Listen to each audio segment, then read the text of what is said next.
Hi, Beth. Hi. Welcome to ABC. It's a circle of trust.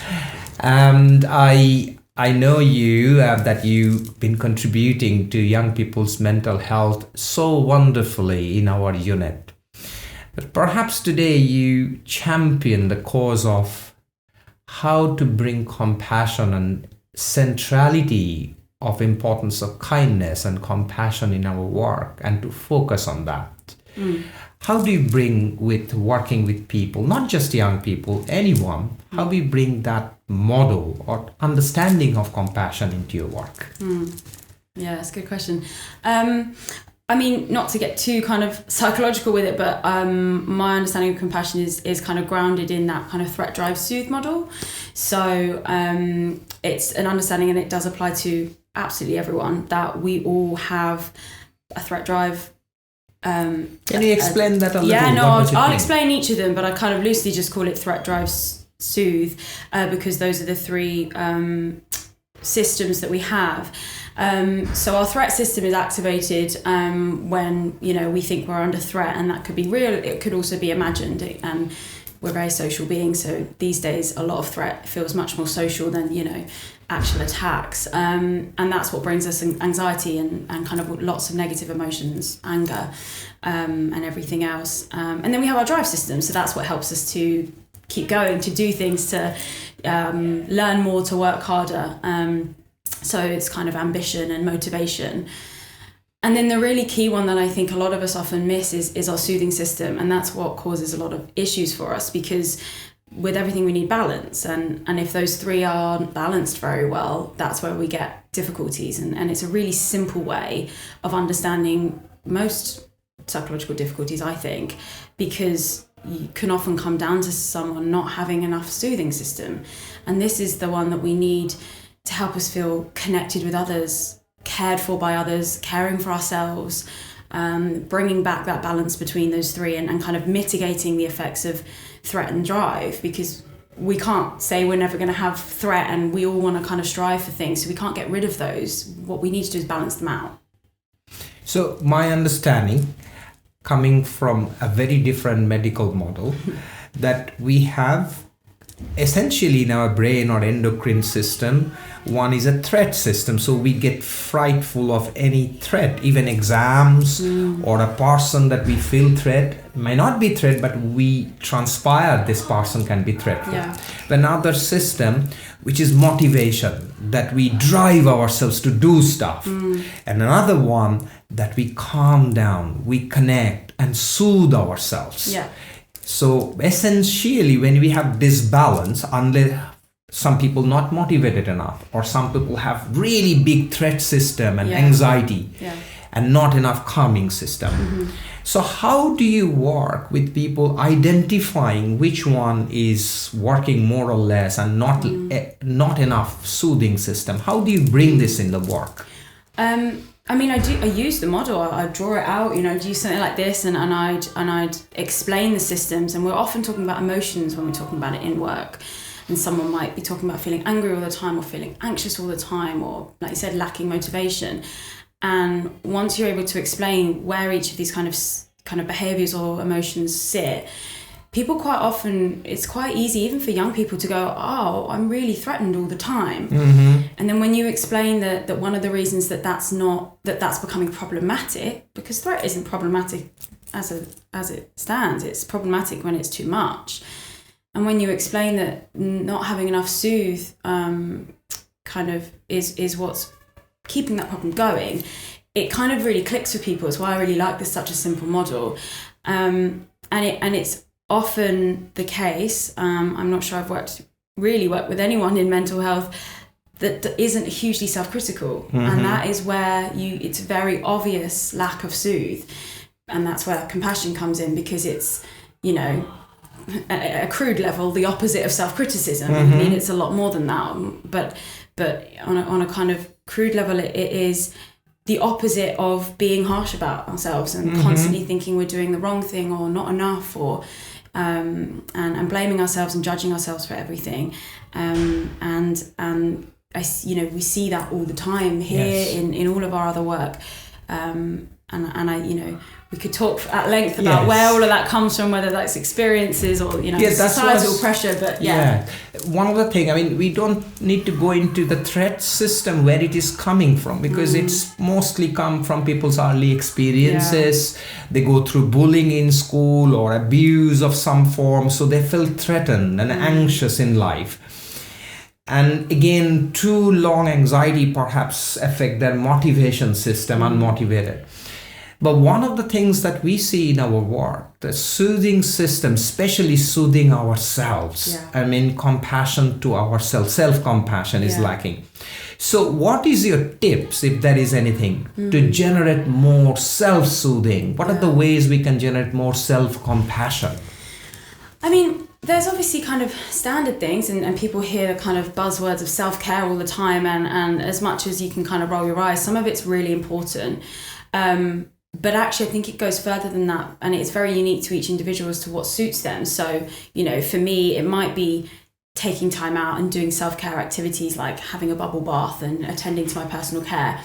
But for other people, that's not as soothing as it is for others. And for other people, it might be connecting with friends or family, or volunteering at... So whatever works to soothe everyone. It's really connecting with what makes you feel calm, relaxed, soothed. It's really kind of more about getting in touch with your own emotional states and working out, when do I feel relaxed? When am I, my threat and my drive are calming down and I feel like I'm, getting back to balance, and that's very different for everyone. And so I mean, the self-care, sleep hygiene is so important. Making sure we're physically regulated is that would be my first tip. Sleep, eating, movement, making sure we're physically okay. But then that's often not enough. That's baseline, that's basic. We then need to be making sure we're feeling, connected to, whether that's nature or humans or animals or whatever it is that makes you feel alive. So deep connections with each other, for ourselves and nature. And then I think further than that, it's about how we kind of communicate with ourselves. So I always talk about how we talk to ourselves. And I talk about this a lot with the young people, and it's often quite helpful to think about having different parts of our brain. And we all have a self-critical part of our brain. We all have that part that goes, did we do that wrong? Or, did I make a mistake? Or I shouldn't have said that. And we all have that. That's normal. That's fine. But it's when that gets so much in control that we can't actually think anything good about ourselves that it becomes problematic. So we need to be changing the way we think about ourselves. So essentially, we all have our self-critical thoughts, but how we transform them, it more soothing talk to ourselves, more kind to ourselves, more friendly to ourselves, and change our lives. One of the things just kind of came to my mind, that there are, apart from those nice moments of self-soothing, having a bubble bath or having a walk, these are important. But it can go in another way, that I will self-indulge, sitting in and have an ice cream and sit Netflix all day. So the balance possibly is, I mean, I'm talking about Kristen Neff's work and Chris Germer's work on self-compassion. And can you just tell us a little bit, because one thing you said, it's first tuning in with our own emotions, that we are suffering, struggling, and then sharing, I am not the only one. It's common humanity. People suffer, and accepting, a radical acceptance of it is what it is right here, right now.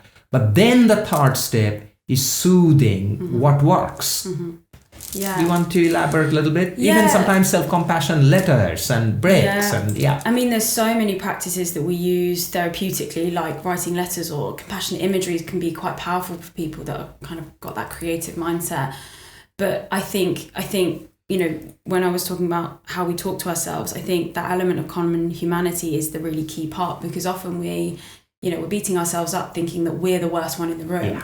And actually we all have different I'm things. The only one who's failing. I'm the only one, a bad person. I'm the only one. So it's a nature of goodwill gesture to ourselves, being friendly.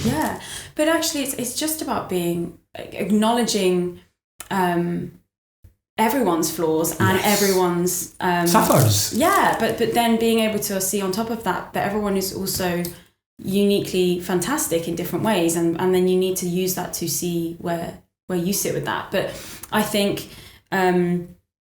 what I was going to say is, so thinking about kind of Christian Neff's model, I was thinking, because the other elements are sort of like that mindfulness, and I think that's where what I was kind of thinking about when I'm thinking about tuning into where you're at. Yes. And so your example of kind of overindulging in soothe is another way of suffering showing itself, and we can think that we're eat all day, that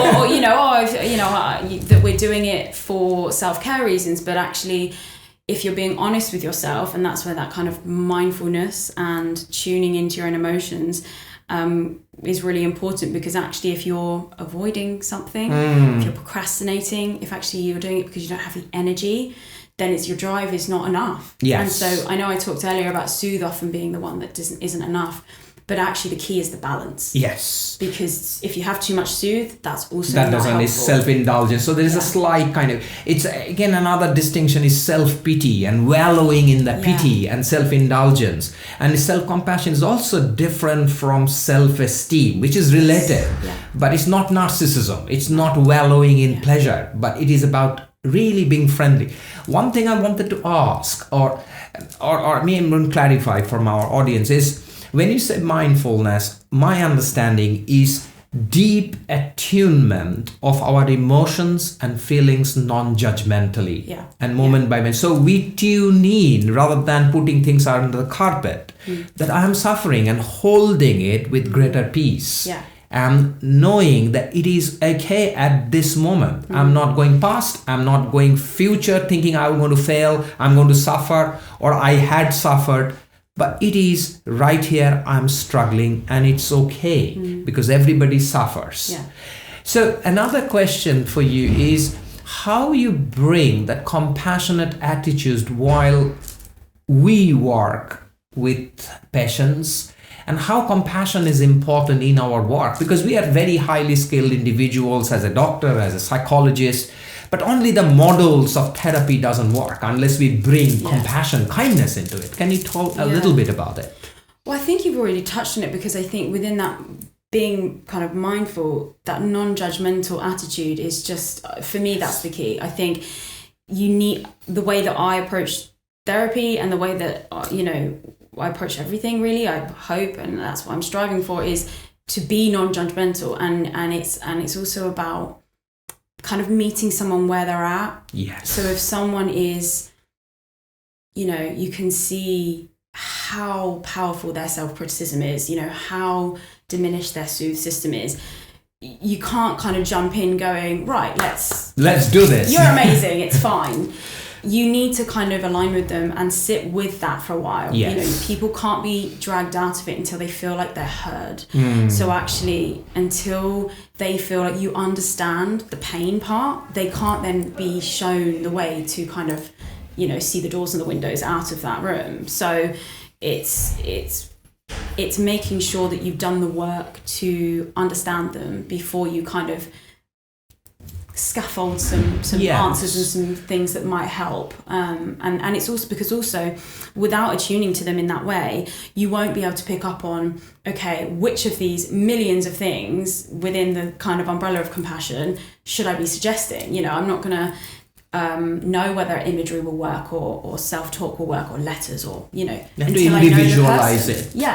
So 3 things I got it from here. Number 1, knowing the person, sitting there and creating trust, because in my practice, medicine never works unless I have that bridge and trust. Therapy model, CBT, DBT, things doesn't work unless you get to know and hold that with a compassion. That means putting ourselves essentially in their shoes. And have a desire to alleviate suffering in an intelligent way, isn't it?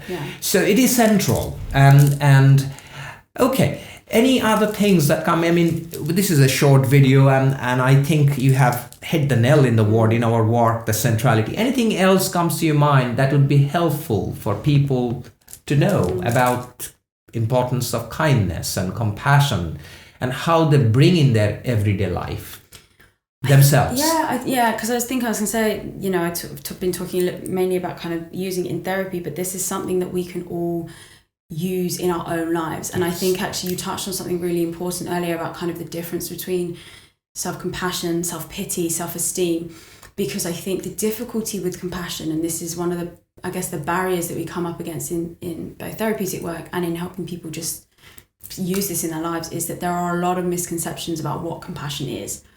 And I think as a kind of society, we're taught to I think we are taught to be self-critical. I think the drive system is the thing that everyone values, and I'm not saying it's not valuable, but it's not the only thing. And so we live in this culture of kind of striving, and no one stops. I mean, we are automatic pilot all the time, going, because nothing is ever good enough. And unfortunately, that then perpetuates this idea that if we do stop, and if we do take a rest, and if we do, something is going to miss in life, or more. And actually self-criticism then comes back in and tells us that we're not working and we're not. And I think that then creates this image that self-compassion is actually the enemy, and that it's self-indulgent, and it's you'll become narcissistic and you'll become really egotistical and all of these things, and just really self-obsessed. And that's so far from what compassion has ever been about. So to strive, to move forward, to be motivated, it is important to also self-soothe. Because you can't do one without the other. Yeah. Like Unless it's about balance. It's having in the being mode alongside what comes of doing, and having a space of kindness to ourselves. Yeah. I'm really grateful for being in the circle and sharing your thoughts and ideas, Beth. Thank you for having me. Thank you so much. Thank you.